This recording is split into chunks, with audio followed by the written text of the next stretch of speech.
first blood, catching one of the lake's rarest inhabitants, a golden scaly mirror carp. And with that now returned, it was back to business.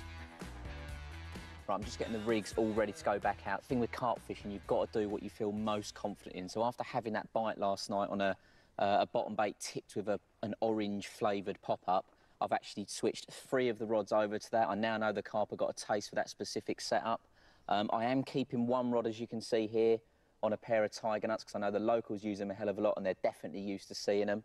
But what I'm actually going to do, I know I marked on the horizon the exact spot that I caught that fish from, and I'm adamant that they're a big shoal fish. So believing that they're travelling in groups of who knows how many, 50 plus, I feel that if I put 2 rods next to each other, if they turn back up, 1 bite could turn into 2. So that's the plan. Going to get them ready to go out now and hope for another fish. This was an impressive start by Spooner, and with his tactics now adapted, nothing was going to stop him. Sure it's quicker than... Oh, you... Smooth, Spooner, very smooth. Tangled. As the day carried on, we repositioned our rigs, topped up our areas with bait, and now it was a waiting game. As the day was so warm and the temperatures of the upper layers had risen, the carp also come up off the lake bed, meaning a chance of a bite in the day was very unlikely. The boys were now pinning their hopes on the night ahead, when the temperature drops, and hopefully the carp do too. And just after dark, it seemed the carp had come alive. My right-hand rod that's out really long, that's in about 15 metres of water, has just burst into action. The bobbin's fallen slack, so which means the line's gone slack, and now there's nothing on the end. Very strange. I'll tell you what, it gets your heart going here. Some really special fish in there. You wait a long time for each bite. When you actually do get one and there's nothing on the end, it's heartbreaking.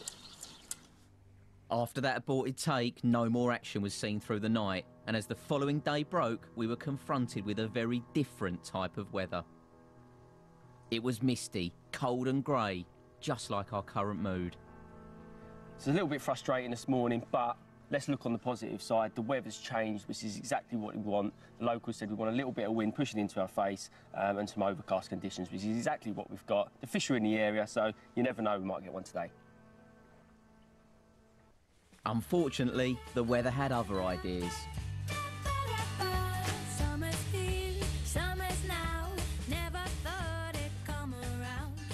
But it seemed to have got me a bite.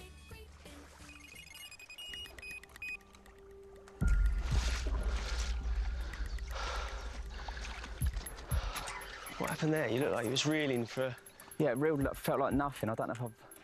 Hooked into a rock now. Yeah, maybe. Oh, it's exciting. The old heart. No. Mate, what is going on? Must try harder. This lake is giving us the right runaround. We knew it'd be hard and bites would not come often, so to have 2 missed opportunities is a big blow. But we still have time on our hands. And as the day ticked by, the waiting continued, but I had an idea to help pass the time. Spooner. Yeah. How do you fancy a game of throw the stone in a bucket? Yeah. Loser has to go for a swim. It's freezing, this water. I'm in. Sweet. It's on. It might look warm, but with snow hitting this area just last week, the water is still a very chilly 8 degrees. The rules were simple, 5 stones each, penalty shootout. If there is a tie at the end, it goes to sudden death. Right, let's do this. I'll put that towel there for you. He's going underarm.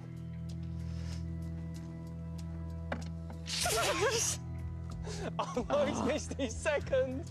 Oh. Yeah. I'm 1 up, 2 to go. Yeah, I think you need a bit of a wash, Geese. Nerves. Oh. That's missed it left. So if you get this in, it's tiebreaker. Come on! Get in! No! It's all even. It's now down to sudden death. It's in. Oh, I missed it.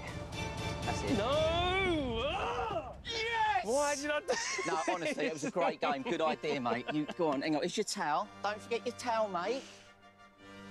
Well, time's ticking on, Dovey. You ain't going to get wet without getting in. This is the worst idea I've ever had. I disagree. Mate, it's so cold. Go on, slower though, slower. There it is!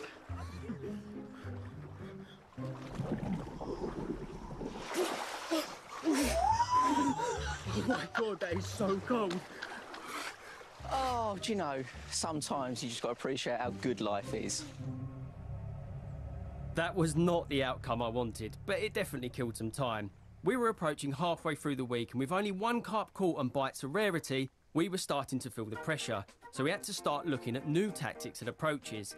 Spooner started with taking one rod even further out and also putting in even more bait in hope of holding the carp in the area. I made sure my rigs were tied to perfection and hooks were pin sharp. We went into the evening confident, and as the night fell, we were ready. But unfortunately, the morning came around and still no carp. But just around the corner, our local friend had some early morning action. So whilst we've not caught anything, definitely taking confidence from the fact that on such a vast lake, there's definitely fish in the area. Things could be looking up. Sorry, I didn't see you there. As time passed, the pressure mounted. I catch a speedboat, and we even try fishing in the upper layers with zig rigs, but with no success.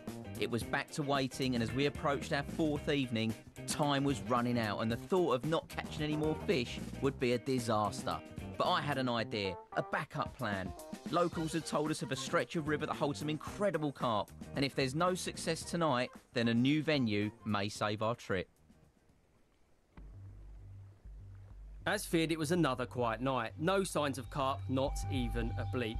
We needed to change something, and it looked like the river was our best option. But only one of us was going. Well, mate, I'm leaving you. I know it's out of order, but it's a good move, I think, mate. It's going to be good down that river. I think so. I feel like I'm going a little bit stale here. I have been lucky enough to catch an Oriana carp. Yeah. And I do like a bite, and this river does sound a bit of me. Yes, mate. My stubborn side and my heart's saying stay here, so I'm going to do that. My head says go there, but I want to catch one of these monsters out of here, so peace out. Have a good one, and I'll catch up in a couple of days. Good luck, bro. I'll need it. With my gear packed, car loaded, I was ready for my solo adventure. I hope Dubby's all right on his own, though. I understand why he's gone, but it just feels a bit weird leaving me here like this. There was only two of us in the beginning, and now there's just one. I know the river's nice, but I just would never have done that. I would never have done that to him, just leaving me here like this. It's not really good. You wouldn't have done that, would you, mate? Ow. Ali. Sorry, Dubby, but I've got some carp to catch. To get to the river was a short 30-minute drive west from the lake. This section of the river was a hot spot, and the locals have assured me that there are a few carp here. Blimey, looks like it. If you don't catch spoons, this may be your last trip. Don't worry, son, I've got this. And rumour has it, there are some 50-pound whackers in here. Right, I think I can just see a bit of the river down there. I don't get to fish rivers very often now, but I used to as a kid. I just always remember you're almost in the middle of nowhere all the time. It's just so peaceful. But when you've got a river that's full of big carp, I might have just found my little slice of heaven.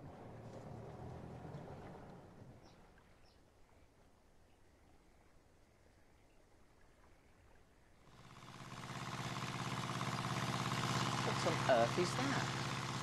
What did I tell you about river fishing? Peaceful and tranquil, beautiful. But you know what? The locals have assured us that there's plenty of carp in here, some of them quite big as well. So regardless of that monstrosity being sat at the back of my swim, there's bites to be had. Let's get some rods out. While Spoons went about setting up, I was also thinking about a move. Well, I've come for a stroll down probably only 600 or 700 metres down to the right of where we were before. What a difference it's made. There's lots of fish showing here. It just feels good. It really does. Right.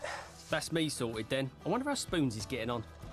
I've got a headache, mate, but that's not going to stop me. To fish this river, I'll need to tackle it in a slightly different way. I'll be fishing close to the banks, and to get my rigs and bait accurately placed, I'll be using a small boat. To snare these river carp, I'll be using my favourite combi rig and snowman hook baits, just like I was at the lake. Attached is a small PVA bag of crushed boilies and liquid attractors to help home the carp in. Bait-wise, I'll be using a mix of whole and chopped cell boilies, tiger nuts and a smart liquid attractor. And with everything set, it's time to get these rigs out there. Just heading out aboard HMS Spooner. to try and locate a spot. It's not actually that far across where I'm fishing, it's only 50 or 60 yards, but the problem is, the far margin where all the carp seem to be hanging out is so snaggy that if I was to cast to it, the chances are I could actually land in a snag, and any bite I get I'd lose instantly. So by using a boat, I can ensure that I'm actually lowering the rig onto a nice clean spot that's not too close to the snags, making it safe, and I can bait up really accurately as well. But whenever I'm doing this sort of fishing, this is what I call trap setting. The carp are not coming here to have a big feed up, they're cruising through the snags because it's sanctuary for them. It makes them feel very, very safe. So you don't want too much bait in the area. That could actually work against you. So I'm going to put a handful of bait over my hook bait. That will hopefully make them go down to have a closer investigation and get them feeding. Finally, my hook bait's down there, which has been glugged in a pineapple and orange juice, making it more attractive than anything else. And hopefully, that's one of the very first things they pick up. That's the plan anyway.